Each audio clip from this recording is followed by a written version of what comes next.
150 বছরের ঐতিহ্য পৌষ মেলা, যা চারগাছ এনআইবিয়া ডিগ্রি কলেজ মাঠে অনুষ্ঠিত হয়েছে। প্রতি বছর পৌষ মাসের শেষ দিনে পৌষ মেলা অনুষ্ঠিত হয়, যা 150 বছরের ঐতিহ্য চারগাছ গ্রামকে লালন করে চলেছে।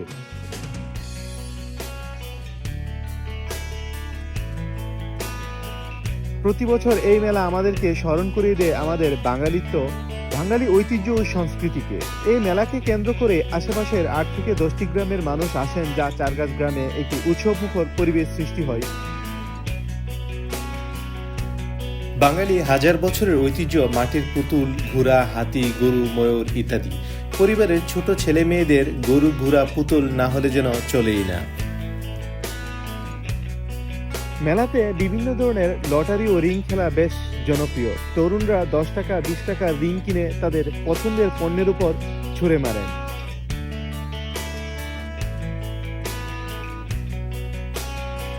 মেলার সব থেকে জনপ্রিয় হলো গুড়ের জিলাপি, যা মেলায় আসা প্রতিটি মানুষকে আকৃষ্ট করে।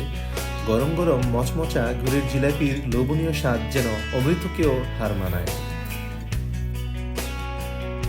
এছাড়াও মোরালি, সন্দেশ, তিল্লাই, মুড়ি, মুয়া, বাদামি মেলাতে ছিল বেশ, যা মেলায় আসা প্রতিটি মানুষকে আকৃষ্ট করে। মেলাতে বাচ্চাদের বিনোদনের জন্য রয়েছে নগরদোলা সহ অনেক আয়োজন, যা বাচ্চাদেরকে অনেক আনন্দিত করেছে।